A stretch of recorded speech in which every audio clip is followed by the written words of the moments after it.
Salutare și bine ați venit pe canalul meu de YouTube. Astăzi o să aruncăm 8 obiecte în culoare și o să vedem dacă se întâmplă artă sau un mic haos colorat. Bun, am pus apă în acest recipient, avem și spreurile aici și primul obiect pe care îl vopsim este acești papuci albi. Ce culori să-l facem? Papuci albi, culori. Rozul ăsta îmi place mie mult. Hai mă.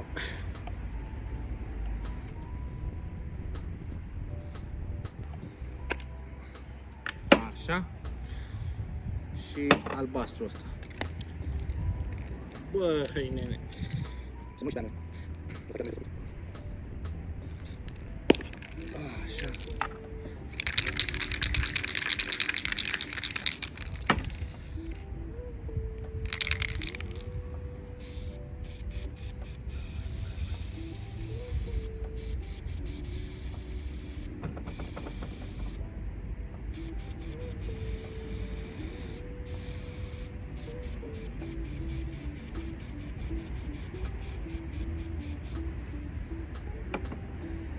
Eu sunt și prost că mișc masa și nu trebuie mișcată masa. Mamă, să vedeți papuci ce fac. Ușor. Nu negru.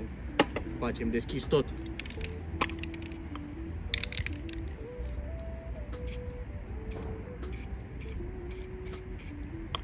Am stricat toată combinația cu portocaliu. Ia să vedem noi ce facem cu acest papuci. Bă, eu n-am mănuși. Eu abia acum mi-am dat seama că mie îmi trebuie mănuși.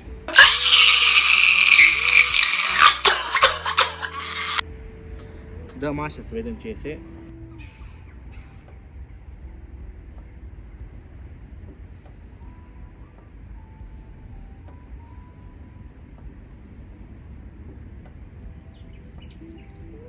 Mă fac pe mână varză.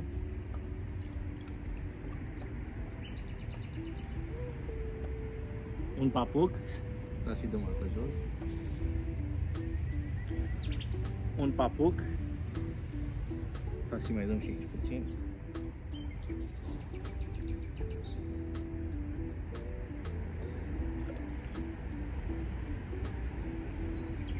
Nu știu dacă se vede bine. O să viară pe amândoi după ce se usucă, lasă aici jos. Al doilea papuc intră cu verde. Gata, mi-am dat seama de șmecherie. Și roșu.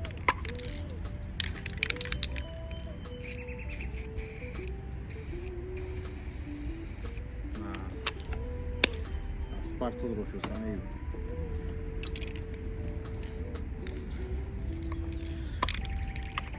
Puțin portocaliu.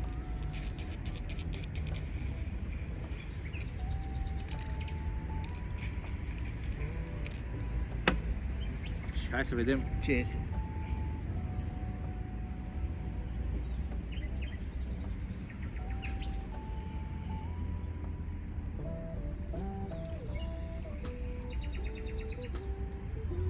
Bă, nu se poate. V-am zis că treaba este de la cât de mult spray bagi. Așa arată acest papuc. M-am făcut pe mână, uitați-vă și voi. Pe spate n-am ce să-i fac, oricum calci pe ei. Asta e culoarea, abia și să-i văd după ce se usucă. Deci papucii arată în felul ăsta. Arată, eu zic că e mai tare asta. Voi ce spuneți? Scrieți la comentarii. Revenim după ce se usucă.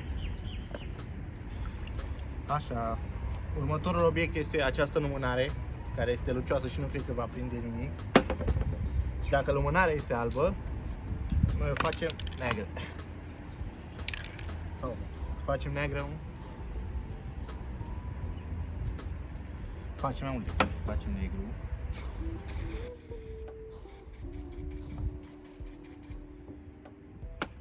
Și albastru.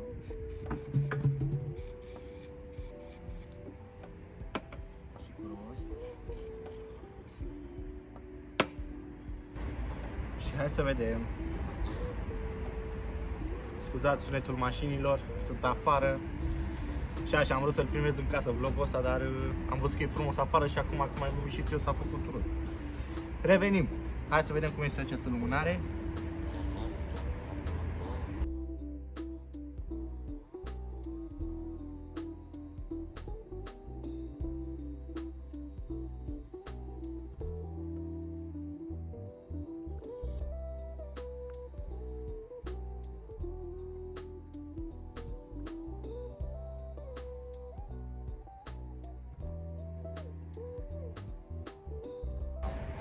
Aceasta este lumânarea. Trebuie să vină mai aproape să vă arăt. Așa e și lumânarea. Și da, și nu, mie nu prea-mi place. Scrieți și voi la comentarii dacă vă place. Nu prea e combinație. Da, am mutat cadrul mai sus ca să puteți să vedeți și voi aici, că voi nu vedeți aici în interior. Stați până la ultimul obiect, pentru că se merită. Această scrumieră albă are și un capac, stați că vi-l arăt. Are și un capac de ăsta.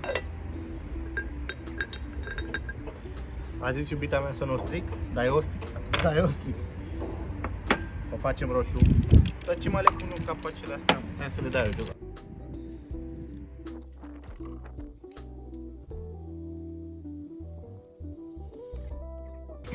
Gata. Ce culoare este? Roșu. Scrumera o facem mai multe culori.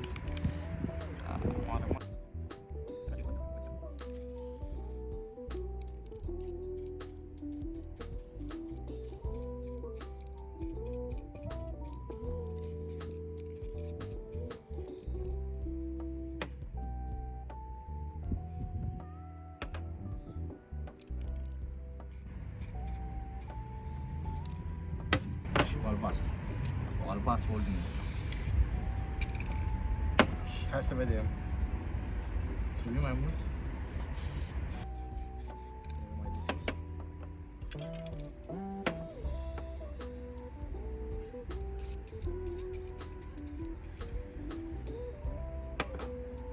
Nu știu cum să o fac pe afară sau prinăuntru. Cred că o fac pe afară.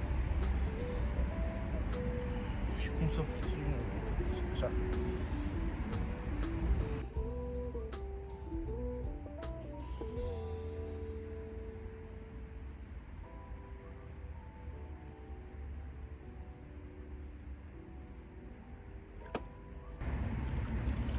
Du-te, văd aici. Mamă, cel mai șmecher de până acum ăsta e. Mamă, cât de tare, bă. Mamă, să vedeți când se usucă cum arată. A început și ploaia. Ia uitați, frații mei. Culorile astea nebune. Mai sunt mici defecte pe aici, pe acolo, dar îmi place că s-a păstrat și albul ăsta, așa frumos. Și plus combinația asta de culori aici. Eu zic că mi-a ieșit.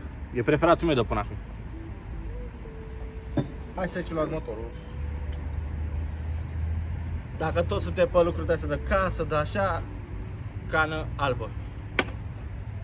Cana albă o facem cu normal portocaliu am folosit eu.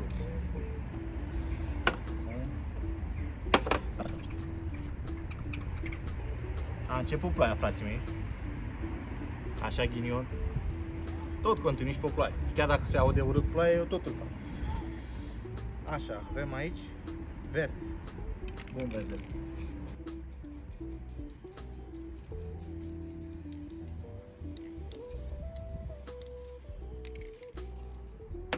Așa, roz.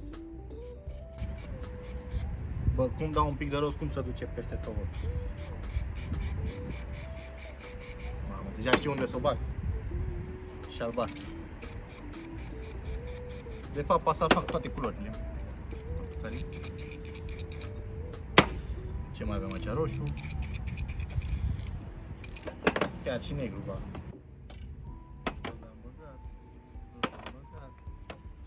Așa, și negru unde e, mă, măcar.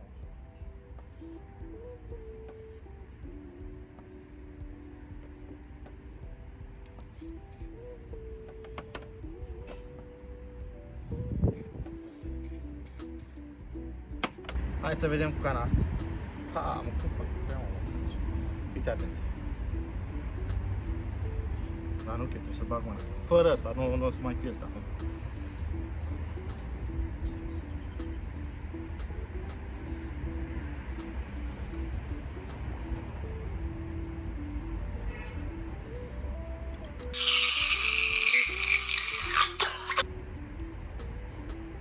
Ha, mi-a scăpat, bă, din mână.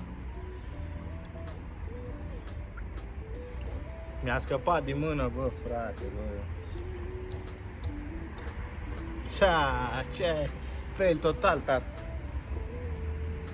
Asta e cana, mă. Când o vedeau Irina e aproape, e iubita mea. Ia și apă pe jos și peste tot. Nu-mi place. Și nici nu mai fac. Cu o singură încercare. Următorul obiect avem acești ochelari, tot albi. Trebuie să le scoatem lentilele astea. Sper să nu-i rup. Mamă, bate vântul, o să se audă rupă camera. Mă scuzați, acum n-am zis. Ăsta roz 100%.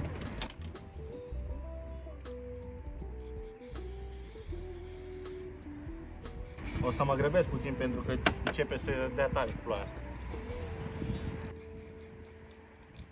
Portocaliu, albastru și verde și ce mai ce roșu.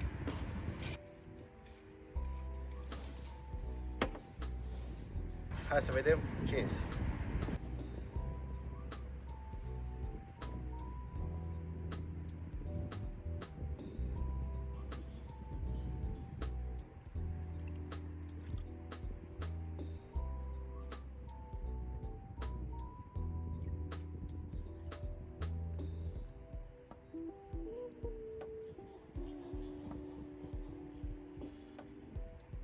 Așa au ieșit ochelarii, de ăștia chiar îmi pare rău. Aoleu, ce le-am făcut, Doamne. Dar poate o arăta bine că se usucă, să iau asta aici. Nu mai umblu că o dezlipesc de tot. Așa arată ochelarii, îmi pare rău de ei. Credeam că pe ăștia îi fac bombă. Și chiar îi purtam pe ăștia, dacă îi făceam bine. Bravo, bă, dă-i drumul la drujba aia acolo. Scuzați drujba, sunt lângă un șantier. Da, ăștia sunt ochelarii. Revenim cu următorul obiect. Următorul obiect este o șapcă. Am luat și această bandă izoler sau hârtie, ce asta nu mă pricep, pentru a-i acoperi cozorocul. Și înfășurăm cozorocul să nu intre aici culoare în el. Și pe bune, șapca asta, dacă iese bine, o să o port. Așa făceam și cu ochelarii, dar ochelarii...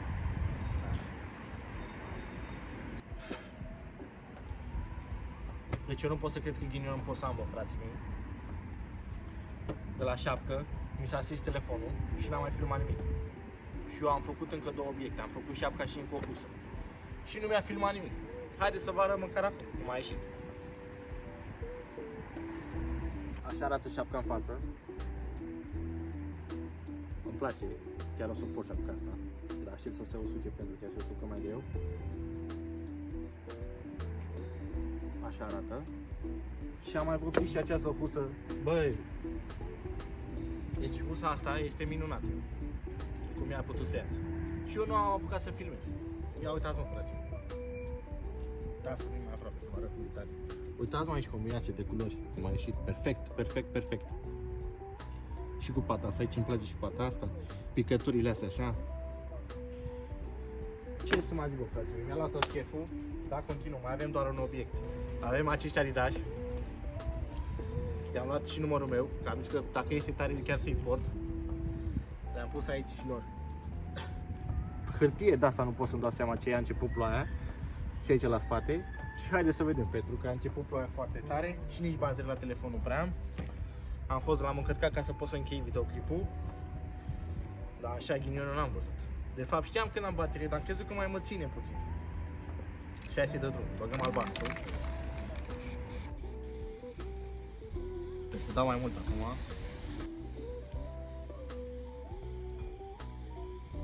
Ca să prindă tot. Verde, vreau să fac ca cum am făcut husa aia, verde și cu portocaliu. Și roz chiar.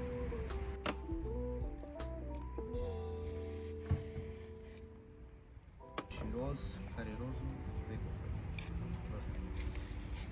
Nu, e roșu. Ăsta e roz.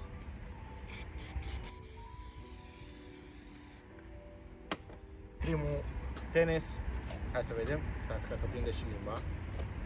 Floare, mamă ce tare a început.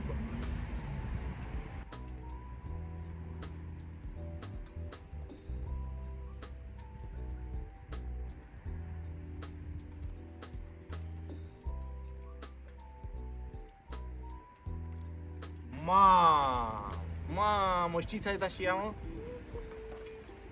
Da, așa că să prindă. Du-te, bă, frate, de aici așa. Bă, vă știți că era, prin 2018, așa, era o pereche de Adași care era dați cu var? O să vi las eu pe ecran dacă îi găsesc. Exact așa arătau. Eu zic că ăștia chiar au ieșit bombă. Și chiar o să-i por pe ăștia. Să încerc să-l fac și pe celălalt la fel. Dacă mi-a scăpat și telefonul jos, continui repede pentru că a început ploaia torențial.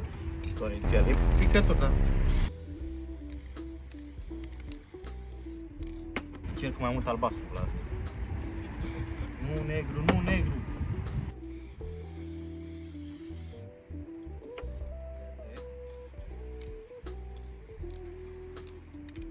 Și mai mult albastru.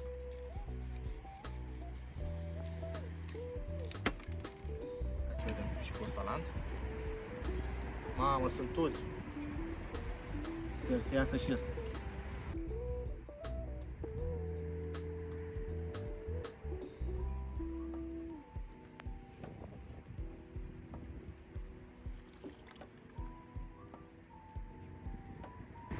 Nu mi-a prins limba, bă. Așa că fac ce.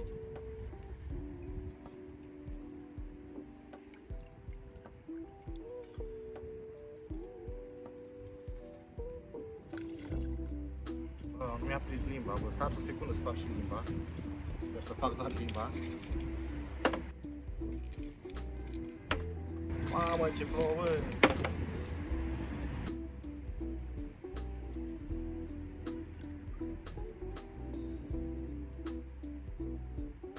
Așa arată și ăsta. Eu zic că a ieșit mai bine ăla de data trecută, adică primul.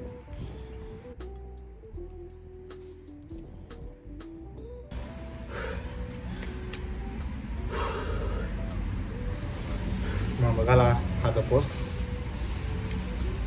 ca să pot să adun lucrurile. Trebuie să strâng după mine, după ce am făcut acolo, trebuie să fac curat.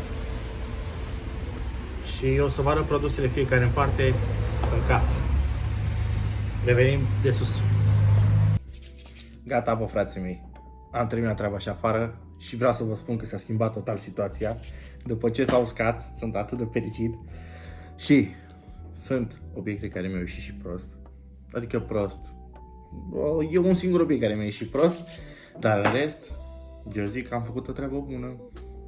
Oricum o să le dăm note. Așa că hai să vedem care cum se clasează. Oribil. Nu-mi place deloc această cană. E jumate făcută, jumate nefăcută, culorile proaste, e bine, e și prima, sau nu e prima care am încercat papuci, am fost pe tine. Dar nu o să mulțumim de ea deloc. Cana asta primește nota A2. Următorul obiect de care sunt eu mai așa nemândru și regret foarte mult, pentru că credeam că o să-i fac bombă, acești ochelari. Așa arată, mi-am pus și lentilele. Au mai salvat puțin situația lentilele astea, dar nu știu ce să zic. Un 4, nota 4 primește de la mine. Dați subscribe și like. Da, nota 4. Următorul obiect, nu știu ce să pun între... asta o pun. Lumânarea asta Am ales culorile foarte prost, nu știu ce a fost în capul meu. Dar bine, era și o lumânare lucioasă și cred că de asta. Nu arată nici rău, nici bine. Tot așa un 4, mi se pare că are culorile greșite. Obiectul numărul 1, 2, 3, 4. Obiectul numărul 4. Dați-mi că vă lumina. Dacă vă arăce lumina, mă nebuniți. Obiectul numărul 4 sunt șlapii. Acești șlapi. Ăsta îmi place, ăsta nu-mi place. Ăsta e și frumos rău. Cu rolele aici, tot ce trebuie. Dar ăsta a și vars. Pentru ăsta dau nota asta, dau nota 6 pentru papucul ăsta. Și ăsta e, da, mai tare asta. Nota 6 șlapii. Așa. Băi, eram atât de dezamăgit când am făcut-o prima dată, dar după ce s-a uscat, uitați-vă doar să vedeți cum poate să arate. Uitați-vă albul ăsta aici, că zici că e perete de la vopsit, cum fac ea pe TikTok. Ia uitați-mă, cam așa. Ia uitați-mă portocaliu ăsta aici, cu toate culorile astea. Bine, nu prea contează, pentru că are și capacul ăsta. Și uitați cu bine, perfect. Zona asta îmi place, albul ăsta, aici, s-au combinat culorile perfect și cosmos, așa aici, nu știu cum să vă spun. Asta primește de la mine nota 8. Chiar sunt mândru de ea, toate că nu mi-a plăcut la început.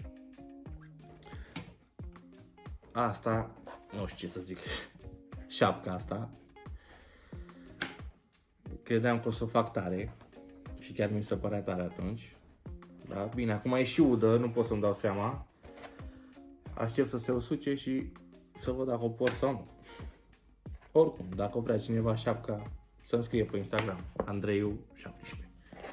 Bine, nu cred că o vrea nimeni, dar dați și mie follow pe Instagram. Mamă, ce tare e aici. Da, fraților, asta e șapca. Nu mai știu să vorbesc, doamne. Asta e șapca. Nota 6, după părerea mea. Mamă, ce tare e aici. Nota 7 pentru chestia asta. Da, fraților, nota 7, asta este șapca. Băi, regret atât de mult pentru că mi s-a stins telefonul. Bă, vă și ce reacție am avut la chestia asta? Ia uitați-mă în capa și husa asta cum e. Cum e husa asta? Să vedeți de aproape. A? Scrieți la comentarii dacă vă place sau nu. Tare, mă, tare husa asta. Nota 9. Nota 9, nota 9, îmi place maxim. Nu-mi place pata asta, cu toate că am zis că îmi place. M-am răzgândit. Și piesa de rezistență, frații mei.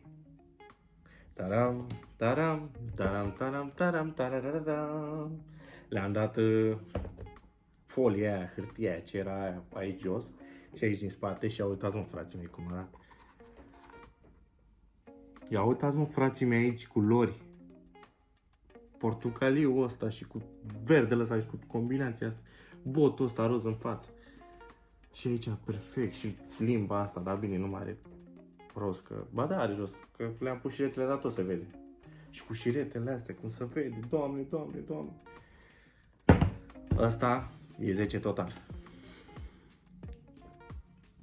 Aici îmi place rău, nu știu de ce. Movul. Eu am zis că fac la fel, dar... Și ziceți-mi voi mie, că Adidas și ăștia nu seamănă cu ăștia. Uitați-mă, frații mei. Și le-am pus și tălpică. La fel, cine vrea Adidas și ăștia, pe bune ăștia. Eu cred că sunt tare ăștia și cred că e vreunul pe acolo din voi care îi vrea. Numărul 41, dacă e vreun băiat care îi vrea, dați-mi mesaj pe Instagram, Andreiu17. Sunt noi nouți, noi am... Acum o să-i bag în picioare, că vreau să vă arăt și pe cum stă. Și haideți că revenim cu următorul cadru.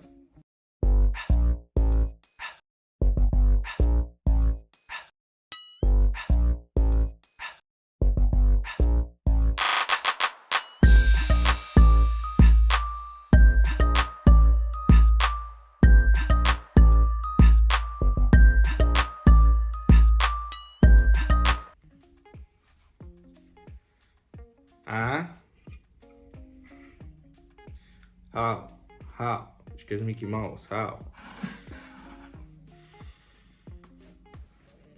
Mamă, dacă știți cum miroase șapca asta...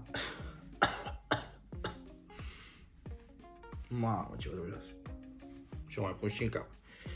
Oricum după ce s-o suc o porcă, e tare. Și ochii le știi foarte. Da.